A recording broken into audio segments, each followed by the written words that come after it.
अब तक हमने ऑर्डिनल यूटिलिटी थ्योरी में उसका एज्यूम्पशन पढ़ा था। अब हिट्स बोल रहे हैं कि अगर हम एक कमोडिटी स्पेस है उसमें हम जितना भी बंडल बनाते हैं तो उनके एक एज्यूम्पशन था, जो थर्ड एज्यूम्पशन में आपने पढ़ा था कंप्लीटनेस। तो कंप्लीटनेस में बोल रहे थे कि जितना भी बंडल होता है हम सबको रेंट प्रोवाइड कर सकते हैं। तो अगर मान लीजिए उसमें से कुछ बंडल ऐसे हैं जिनका समान रेंट है, मतलब आप उनके बीच में तटस्थ हो, आपको कोई भी बंडल मिल रहा है तो आप उतने ही आपको सेटिस्फेक्शन मिल रहा है, तो वो सारे बंडल को हम एक कर्व से दिखा सकते हैं। और वो कर्व जैसे मान लीजिए ये कर्व ये है, तो ये कर्व है, इसे हम इंडिफरेंस कर्व कहते हैं, क्योंकि इस पूरी लाइन पे हम तटस्थ रहते हैं। जैसे इसको समझते हैं कि मान लीजिए एक्स एक्सिस पे आम है और वाई एक्सिस पर मान लीजिए सेब है। तो मान लीजिए एक बंडल ए है जिसमें 20 आम है और 20 सेब है। उसी तरह बंडल बी है जिसमें 80 आम है, 30 सेब है, और बंडल सी में और कम आम है, जैसे यहाँ इसमें 70 आम है और 40 सेब है। और सब में हमको समान सेटिस्फेक्शन मिल रहा है, सब में हम तटस्थ हैं, सब में हम इंडिफरेंस हैं। तो इस सारे ABC को हम एक कर्व के ऊपर दर्शा सकते हैं, और ये कर्व होता है, इसे हम बोलते हैं इंडिफरेंस कर्व। तो ये सभी बंडल का समूह, जैसे ABC जो सभी बंडल का समूह है, इससे कंज्यूमर समान संतुष्टि प्राप्त करता है। मतलब इंडिफरेंस कर्व पर कोई भी पॉइंट रहता है, जैसे मान लीजिए E है, तो मान लीजिए E डिनोट कर रहा है 75 आम और 35 ये 36 मान लीजिए सेब को डिनोट कर रहा है। तो आपको 75 आम और 36 सेब मिले तो आपको उतनी संतुष्टि मिलेगी जितना आपको 100 आम और 20 सेब से मिल रही है। मतलब बंडल का ये जो इंडिफरेंस कर्व है वो बंडल का समूह दिखाता है, जिससे कंज्यूमर को समान संतुष्टि मिलता है। इसे दूसरे टर्म में ये भी बोल सकते हैं, बंडल का वह समूह जो कंज्यूमर को समान रेंट जिसके बंडल का वह समूह जिसको कंज्यूमर ने समान रेंट प्रदान किया है, वो इंडिफरेंस कर्व दर्शाता है। अब हम कुछ इसकी बेसिक प्रॉपर्टी पढ़ते हैं इंडिफरेंस कर्व का, तटस्थ कर्व का हम कुछ बेसिक प्रॉपर्टी पढ़ते हैं, बेसिक फीचर। तो पहला फीचर ये है कि ये जो इंडिफरेंस कर्व होता है वो डाउनवर्ड स्लोपिंग होता है। आप देख सकते हैं इंडिफरेंस कर्व का स्लोप कितना है, जिसे यहाँ पर स्लोप निकाले, माने इस पॉइंट पर हम स्लोप निकालना चाहते हैं, तो देख रहे हैं कि ये स्लोप डाउनवर्ड स्लोपिंग है। डाउनवर्ड स्लोपिंग मतलब क्या हुआ, पहले ये समझते हैं। तो डाउनवर्ड स्लोपिंग मतलब ये है कि मान लीजिए हम B पॉइंट से A पॉइंट की तरफ आते हैं, तो अगर आम बढ़ रहा है, क्या हो रहा है, आम बढ़ रहा है, तो जो दूसरी क्वांटिटी है वो जरूर कम होगी। जैसे B पॉइंट पर 80 आम और 30 सेब है। बी जो बंडल है, बी पॉइंट है, जो बी बंडल है, इसमें 80 आम और 30 सेब है।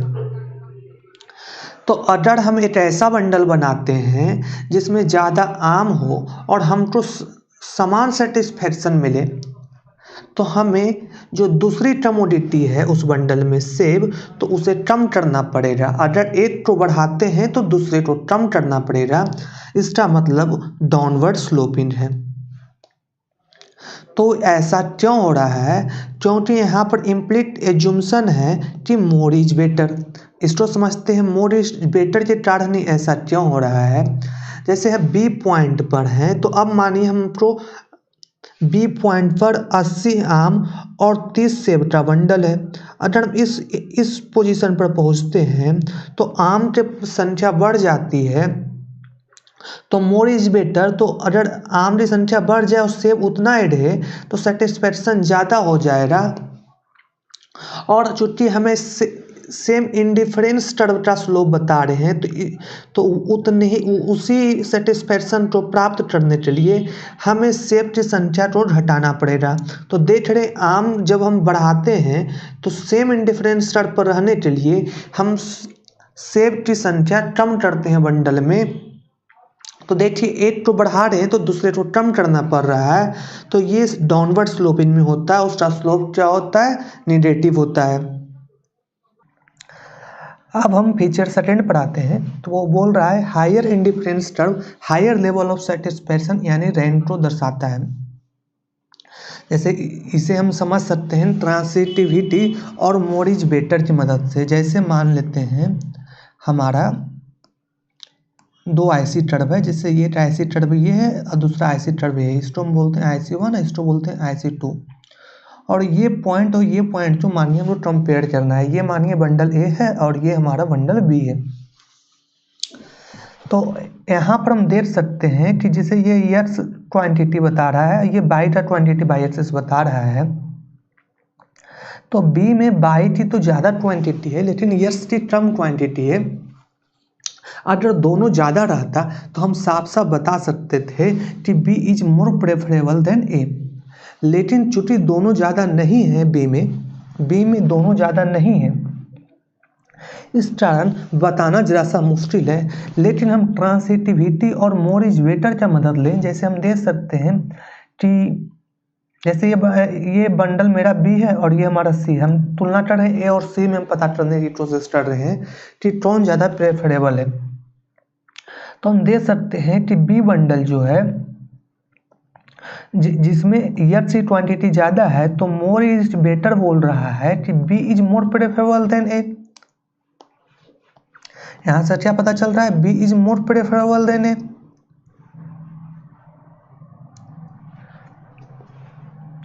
और यहाँ पर ये भी दे सकते हैं, जैसे यहाँ पर लिख देते हैं B is more preferable than A. अब यहाँ पर देख सकते हैं सी और बी जो है वो सेम इंडिफरेंस टर्म पर है।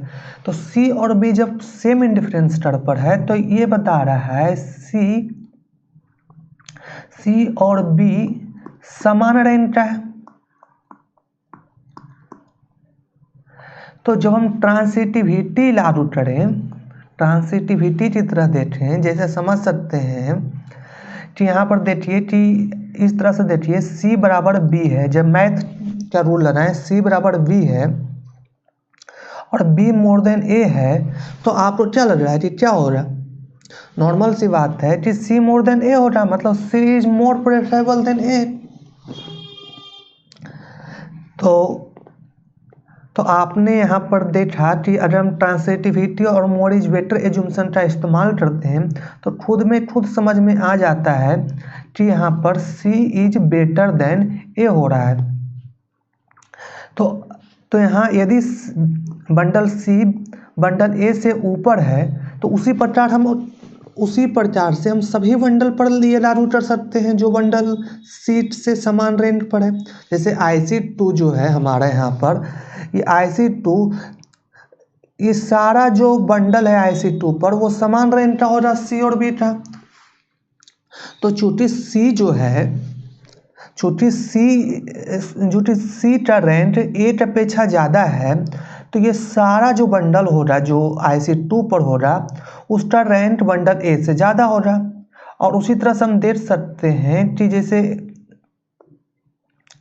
IC1 पर जितना भी बंडल है उसका रैंक A से समान है और B का रैंक से A का रैंक कम है, तो हम देख सकते हैं कि जितना भी बंडल हो रहा IC1 पर उसका रैंक क्या हो रहा, B से कम हो रहा, मतलब IC2 से कम हो रहा। तो वही लिखा हुआ है यदि बंडल C का रैंक बंडल A से ऊपर है तो उसी प्रकार से सभी बंडल जो बंडल C से रैंक में बराबर हैं, यहाँ आइसोटी2 बात की जा रही है, वो सभी बंडल जिसका रैंक बंडल A से बराबर है, यहाँ पर IC1 की बात की जा रही है, से ऊपर हो रहा, मतलब IC2 जो हो रहा वो IC1 से ऊपर हो रहा, क्योंकि IC2 बंडल का रैंक बंडल C के बराबर है।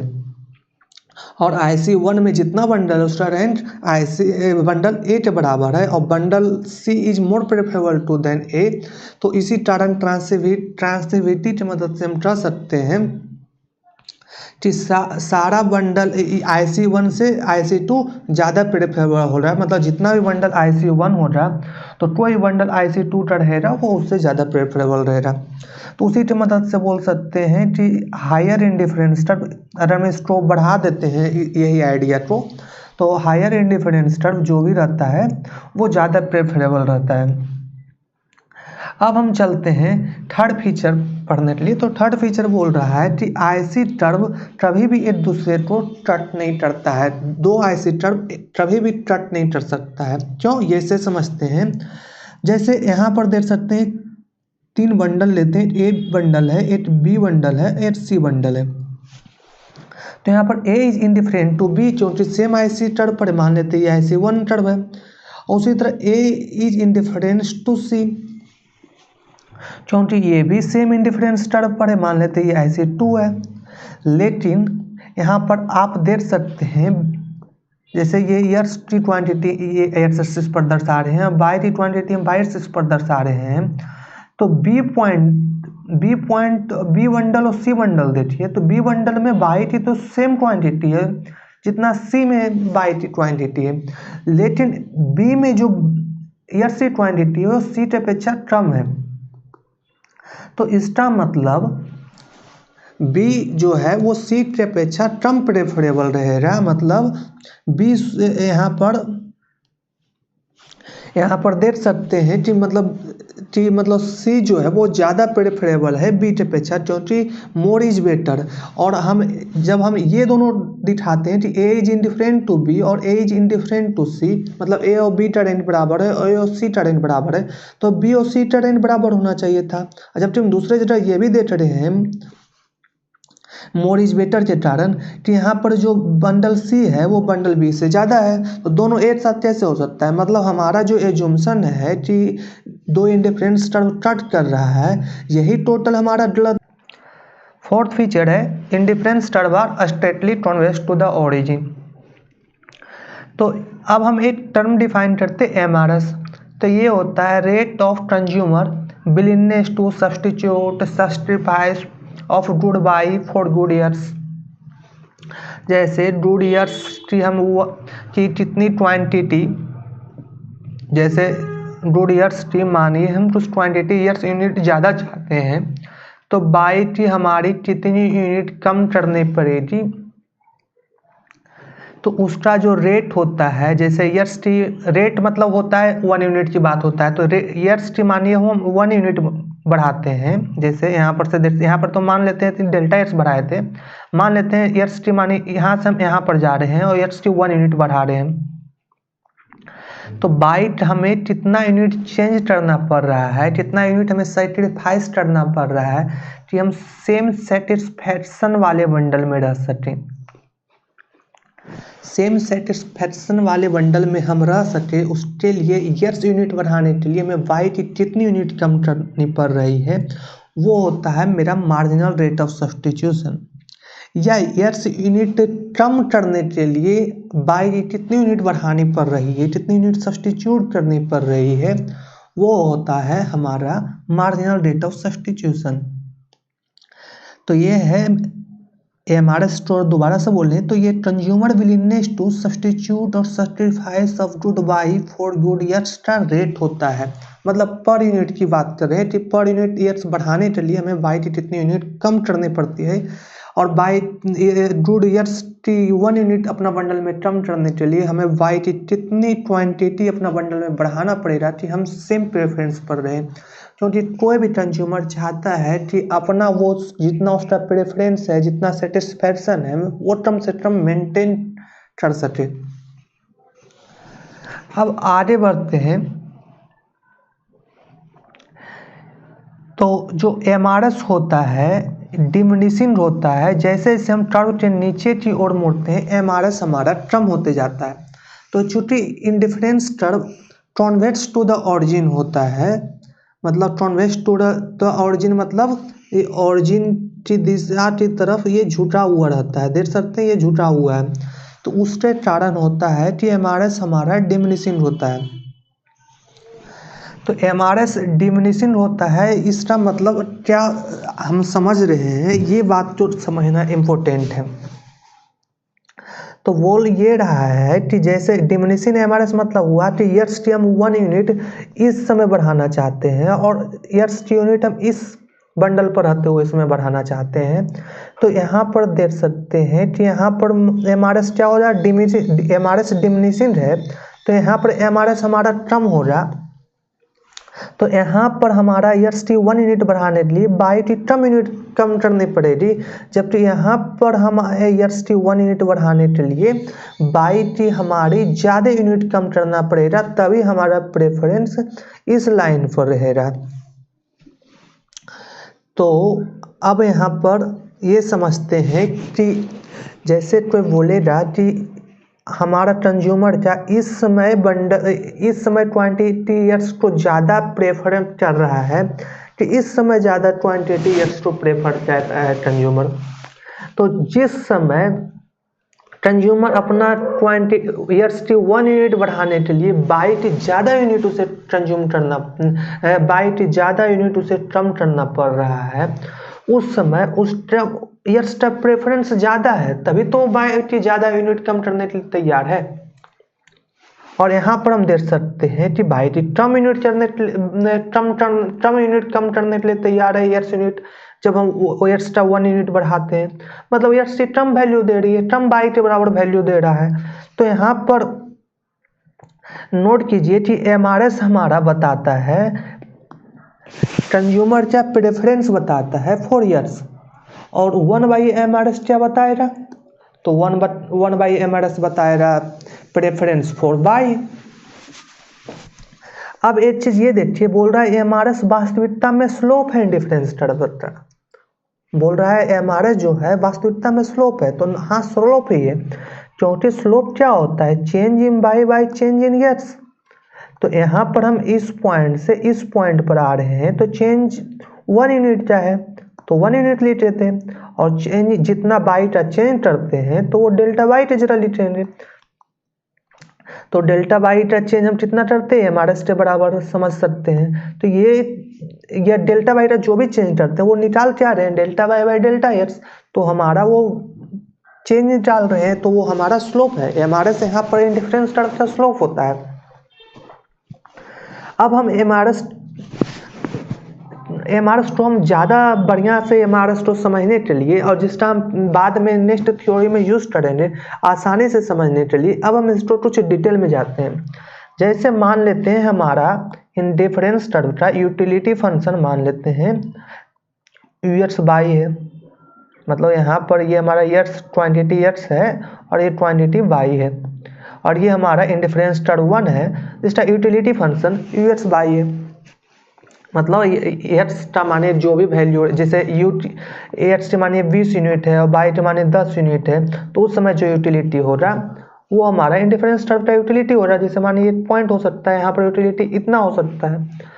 तो मान लेते हैं यूटिलिटी हमारा इंडिफरेंस टर्म का के है, तो के हमारा कांस्टेंट है, और हम टोटल डिफरेंशियबिलिटी करें तो कांस्टेंट का डिफरेंशिएशन तो 0 हो जाएगा, और ईयर्स बाई का हम टोटल डिफरेंशिएशन करते हैं, तो सबसे पहले इसका पार्शियल डेरिवेटिव ईयर्स के रिस्पेक्ट में डालते हैं इंटू डी करेंगे, फिर पार्शियल डेरिवेटिव बाई के रिस्पेक्ट में डालेंगे इंटू डी वाई करेंगे, तो 0 हो जाएगा।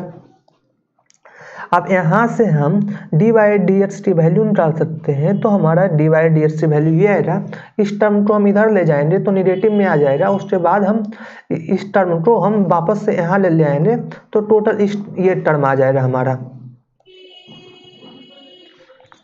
तो अब हम समझते हैं कि ये टर्म का मीनिंग क्या है और कैसे हम इसका इस्तेमाल आगे करेंगे।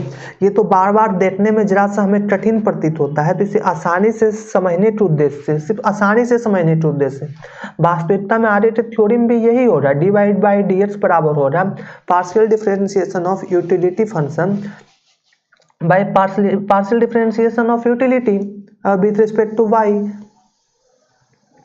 तो इसे आसानी से समझने के उद्देश्य से partial differentiation of utility with respect to years को हम मार्जिनल यूटिलिटी ऑफ ईयर्स कहते हैं, और partial differentiability of utility with respect to by को हम मार्जिनल यूटिलिटी ऑफ बाई कहते हैं। तो यहाँ से हम देख सकते MRS बराबर आ जाएगा minus marginal utility of years bye marginal utility of by, जो हमारा स्लोप है। तो और ये हमारा स्लोप है, और डेल्टा बाई डेल्टा ईयर्स हमारा ये भी बता रहा है कि हमारा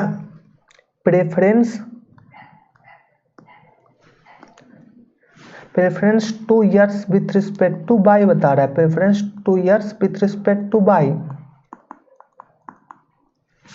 कि हम ईयर्स का कितना प्रेफरेंस करते हैं विथ रिस्पेक्ट टू बाई। जैसे अगर हमारा स्लोप ज़्यादा होगा, मतलब हम ईयर्स की 1 यूनिट बढ़ाने के लिए बाई को ज़्यादा क्वांटिटी में छोड़ने के लिए तैयार है, तो हमारा उस समय हमारा प्रेफरेंस ईयर्स के लिए ज़्यादा हो रहा है और बाई के लिए कम हो रहा है।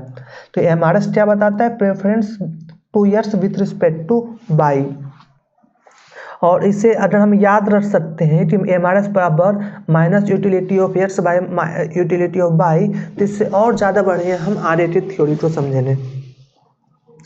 अब इसमें हम थर्ड पॉइंट सीखते हैं कि डिमिनिशिंग MRS से हमें यह भी एक्सप्लेन होता है कि दो कंज्यूमशन बंडल जो सेम इंडिफरेंस कर्व पर हो, जैसे एक इंडिफरेंस कर्व ये है और एक बंडल ये है और एक बंडल ये है, जैसे ये बंडल है ये बी बंडल है, तो बोल रहा है कि दो कंज्यूमशन बंडल अगर सेम इंडिफरेंस कर्व पर हो तो उसको जोड़ने वाला जो लाइन होता है, उसका कोई भी पॉइंट जो अगर बंडल मान लिया जाए तो ये हायर इंडिफरेंस कर्व पर हो रहा है, ये बोला जाए। तो ये हमारा डिमिनिशिंग MRS का इसमें क्या रोल है, इसे समझते हैं। तो ये डिमिनिशिंग MRS में ये क्या हो रहा है, जिसे यहाँ पर हम देख सकते हैं A और B जो होता है हमारा एक्सट्रीम बंडल है, मतलब किसी में हमारा बाई का वैल्यू बहुत ज़्यादा है और किसी में ईयर्स की क्वांटिटी बहुत ज़्यादा है। तो होता ये है कि ज़्यादा ईयर्स की वैल्यू बढ़ने से, क्वांटिटी बढ़ने से मार्जिनल यूटिलिटी ईयर्स की कम हो जाती है और क्वांटिटी ईयर्स की ज़्यादा होती है। ईयर्स की क्वांटिटी ज़्यादा, मार्जिनल यूटिलिटी कम, जबकि इसी समय बाई की क्वांटिटी कम और मार्जिनल यूटिलिटी ज़्यादा।